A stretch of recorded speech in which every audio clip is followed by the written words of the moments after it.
Hey guys, NeilRocks87 here. I'm here today to show you what I've described as before, my big surprise. And here it is.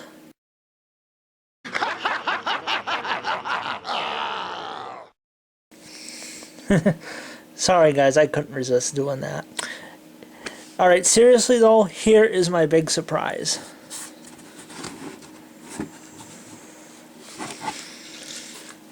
Here we have a wheel that my dad built for me when I was about 10 years old. It's about 1997. So this is an overview of it. This right here is a piece of an aluminum housing, if I recall. It functions a lot like my other wheel that you guys have all seen. So underneath here, if I can get this, is I don't know if you can see in there or not. It's another shaft, just like my other wheel, and another bearing. And down here is another aluminum piece that acts as the base. And this actually is not my original base I had on it. The original one we had was some type of plastic, round piece of plastic. It didn't last very long. It lasted maybe a year. I don't remember. That was a long time ago. So it kind of cracked, like down the center of it, from carrying it around in a bag, you know, going places. So that's a new one my dad put on, and it hasn't failed since. As far as where the flipper is and stuff, hold on, let me get around on the other side here. These are just metal pieces that are welded on. There's one welded right there and at the corners and up here. There we go. And for the flipper itself, this is a piece of some type of special paper that my dad uses at work to work on machinery or parts, motors and stuff. I don't know what the name of that type of paper is at the moment. When I find out, I'll let you know. But it's just the only thing that's holding it in are just a couple screws. And we've changed the flipper on this thing multiple times throughout the years. They tend to wear out after a while. This is not the original flipper we had on it. The very, very first one we ever used was some type of yellow piece of plastic, and let's just say that was an utter failure, to say the least. We'd spin the wheel, I don't think it would go more than 3 spaces. So, speaking of spaces, as you may have noticed, the wheel is single space, has single spaces in it because that's just how it worked out. And because of the shape of the design of this motor, these spaces aren't exactly spaced out right. But it worked out nice. It has 24 spaces like an actual wheel does. So, and these are just little screws that are just I think my dad said he used a method that's known as drill and tap. I'm not exactly sure how he did it, but that's just how it is. It's screws and little nuts holding them in. They haven't failed at all. So let's see what else is there. As far as size is, I think it's about 6.5 inches in diameter. I'm not sure exactly, but it's somewhere around 6.5 inches in diameter. So now, as far as layouts are concerned, I have some here for you to see. Let's see. Here we go.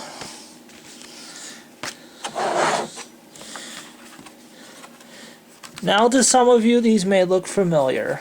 I recognized them right away when I found this.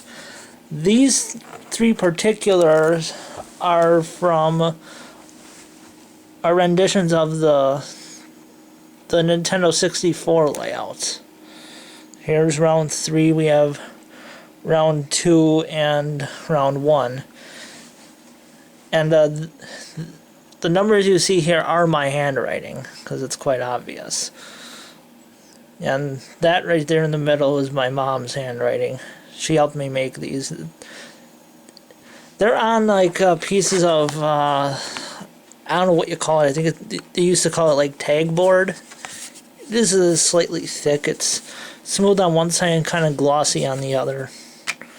So, if I'm not mistaken though, this particular layout is from the back of the box from the Nintendo 64 version. I'll have to consult Germany 1990 on that. He's got like everything on DeviantArt, so I'll look into that.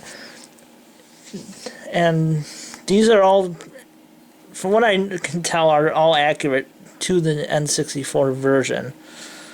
Now, some of you are probably wondering, where's round 4?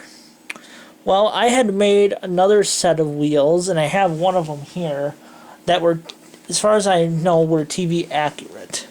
Because at the time, I had the Wheel of Fortune PC game. I don't remember exactly what year it came out, but it's known for having the pink $2,500 space in it. I think it was like 95 or so. And I loved those layouts back then. I think people call it the 2.5 template system. I don't know. But here's one of the TV accurate ones that we made. This is round 1. Now, if you're looking really close, you'll see one flaw in this particular wheel. And it's right here. When we did these, my mom, I'd tell my mom where to put where, and we were going off an older layout, and she managed to squeeze in a 25th space there, the free spin. I always thought that was funny. I didn't mind it. It was small enough where if I was playing, I could ignore it on my wheel here. So that was just one little goofy flaw that happened. Now I have more custom wheels that I made for this, but at the time I cannot locate them. I have around 4, like I said, and what I think how do I say this? Well, all right. I'm going to show you these right here on my wheel, how they fit on. This right here, it does look a little small to it, but these right here are pretty close. Are better suited for this. So while I have this on here, I'll give you a quick spin to see how it is.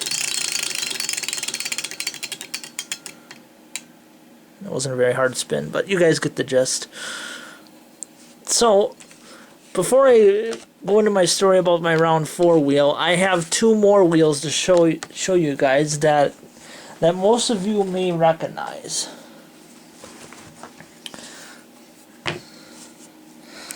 That right there is the wheel from my 1992 Tyco edition of Wheel of Fortune. What I had done was I was just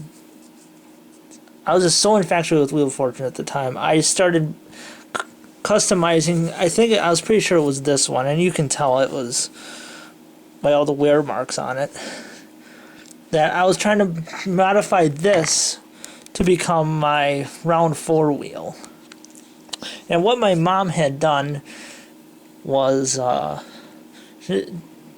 this is what we used to trace some of these wheels, or at least this round 1, because it's the same size and stuff. But I was trying to modify this to become the round 4 wheel, and what my mom did was everything looked perfect. It was totally accurate except for one small detail. What I had done was I left the yellow 250 as yellow, and everyone knows that layout 250 is red.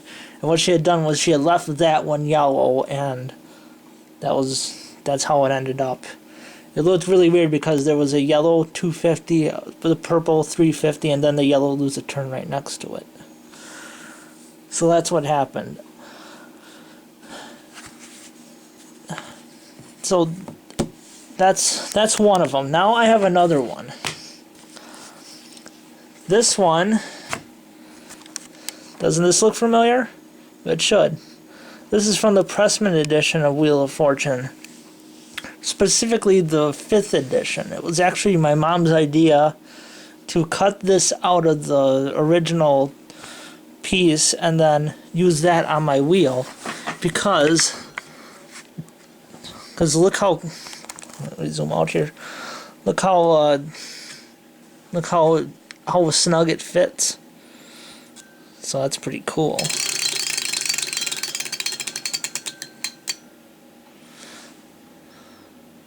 So that's my story about that one.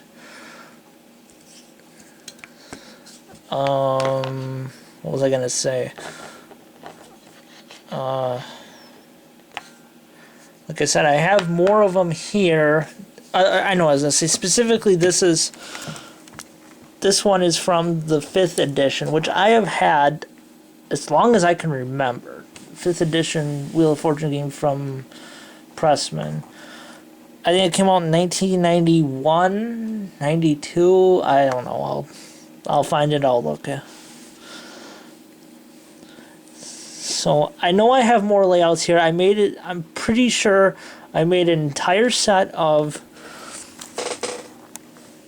TV accurate ones. But if I ever do find them, I will let you guys know and you guys can see them. And now that I'm doing this video thinking about it, I'm pretty sure I made an entirely custom-made wheel that I'm sure is sitting in that stash of wheels, wherever it is in my house here. So I hope you enjoyed this video. If you have any questions about it, feel free to ask. I'm glad I got this done. I really wanted to get this done before I jumped into doing all my board game reviews because, you know, trying to explain that and that wouldn't have gone too well. So this is Neil Roxy 87 speaking, and I will see you next time.